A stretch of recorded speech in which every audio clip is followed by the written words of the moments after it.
College হয় JB law college যোৰহাটে তেওঁলোকৰ 50 years complete কৰিছে ডায়মণ্ড জুবিলি চেলিব্ৰেশ্যন হৈ আছে আৰু এই ডায়মণ্ড জুবিলি চেলিব্ৰেশ্যনৰ অংশ হিচাপে তেওঁলোকে ইণ্টেলেকচুৱেল প্ৰপাৰ্টি ৰাইটছৰ ওপৰত দুদিনীয়া ৱৰ্কশ্বপ এটা কৰিছে আৰু মই ইয়াতে আহি পেলাই খুবেই ভাল লাগিছে I spoke about intellectual property rights ইয়াৰ ষ্টুডেণ্টছবিলাক যথেষ্ট ব্ৰাইট তেওঁলোকে মোক বহুত প্ৰশ্ন সুধিছে on various facets of intellectual property rights আপোনালোকে জানে য'ত ট্ৰেড এণ্ড কমাৰ্চ বেছি হ'ব তাতে ইণ্টেলেকচুৱেল প্ৰপাৰ্টি ৰাইটছৰ কেছ তেনেকুৱা ধৰণৰ হয় বাট ষ্টিল কেছ বা as a course of study it's very important subject আৰু এইটো ইটছ আ ভেৰি কণ্টেম্পৰেৰী ছাবজেক্ট চ' সেইকাৰণে মই মোৰ মত বিনিময় কৰি পেলাই খুব ভাল লাগিলে ইয়াৰ ষ্টুডেণ্টছবিলাকৰ লগত মই আশা ৰাখিছোঁ JB ল কলেজ যোৰহাট তেওঁলোকে 50 বছৰ অতিক্ৰম কৰিছে they have a very bright future. I wish them a very bright future. Next centenary celebration or hoyto moi ami nathakim tothapi we'll hope the institution becomes stronger and stronger and becomes better and better in the days and years to come. 29 মাৰ্চৰ দিনাখন আমি intellectual property ৰাইটছৰ ওপৰত এখন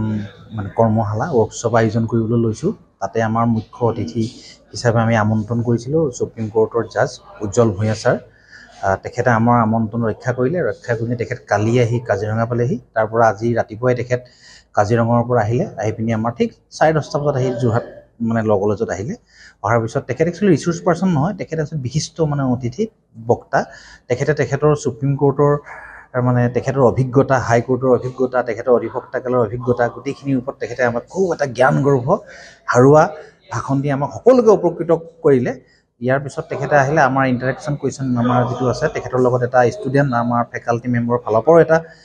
মানে question hour কৰা হ'ল তাতে তেওঁলোকে আমাক যথেষ্ট মানে তেখেতে ইমান ব্যস্ততাৰ মাজতো তেখেতে সময় উলিয়ালে আপোনালোকে জানে যে সুপ্ৰিম কোৰ্টৰ এতিয়া যিটো ৰুল মানে ইণ্ডিয়াত সেই সময়টো তেওঁ সময় উলিয়াই আমাৰ মাজলৈ আহিছে আহি পেলানি তেখেতে আমাক সকলোকে উপকৃত কৰিম বুলি আহিলে এই ক্ষেত্ৰত তেখেতকো আমি ধন্যবাদ জনাইছোঁ আৰু বাকী আমাৰ গুৱাহাটী হাইকোৰ্টৰ পৰা 4জন জ্যেষ্ঠ অধিবক্তা আহিছে কাৰণ আমাৰ উজ্জ্বল ভূঞা ছাৰটো গুৱাহাটী হাইকোৰ্টৰ পৰাই যোৱা তাৰপিছত তেওঁ হাইকোৰ্টৰ জাজ হ'ল তাৰপৰা সুপ্ৰিম কোৰ্টৰ জাজ হ'ল তাৰ আগতে তেলেংগানা হাইকোৰ্টৰ মুখ্য ন্যায়াধীশ আছিলে তেখেতে আহিলে তেখেতে দিলে এতিয়া তেখেত মানে ইয়াৰ পিছতে তেখেত আমাৰ জুডিচিয়াৰীত মিটিং আছে অধিবক্তাসকলৰ লগতো কিবা মিটিং আছে নেকি মিটিং কৰিব আৰু আমাৰ এইটো চলি থাকিব ইয়াৰ পিছত আমাৰ ডক্টৰ ৰূপম শইকীয়া ছাৰ তেখেত আমাৰ ৰিচোৰ্চ পাৰ্চন তেখেতে ইয়াৰ এইটো সেশনৰে তেখেতে আমাক সকলোকে উপকৃত কৰিব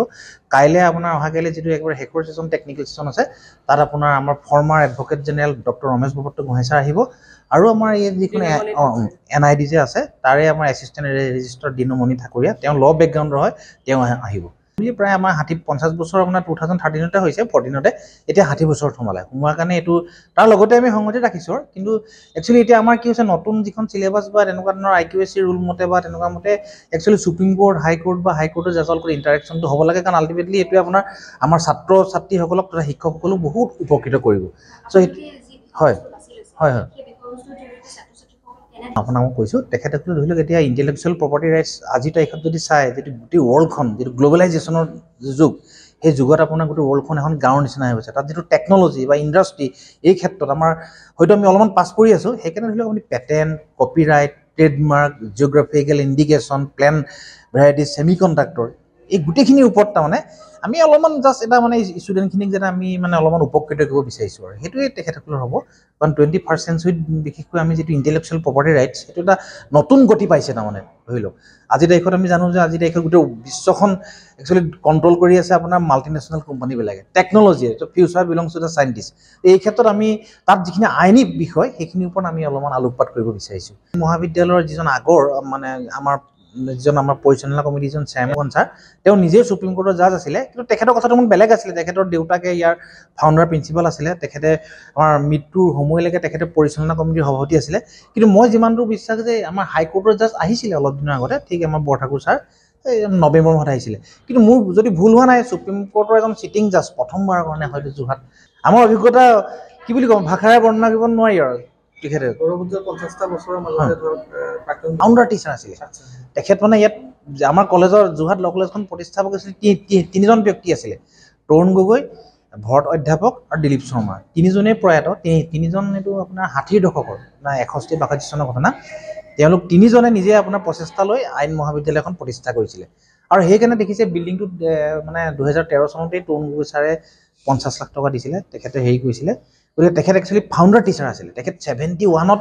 প্ৰথম যোৰহাট লোকসভা সমষ্টিৰ পৰা MP হৈ গৈছে তাৰ আগলৈকে তেখেতে ইয়াত নিয়মীয়াভাৱে ক্লাছ কৰিবলৈ আহিছিলে তেখেত মানে পঢ়াইছিলে তেখেতে পঢ়োৱা বহুত ছাত্ৰ চাগে এতিয়া যোৰহাট 12টোত মোৰ বিশ্বাস আছে আৰু কেইজনমান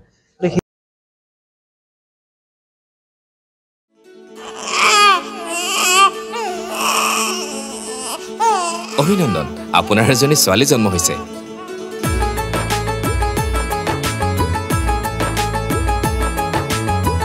লাহি পাহি এজনী পৰি আহিলে ঘৰখন উজলি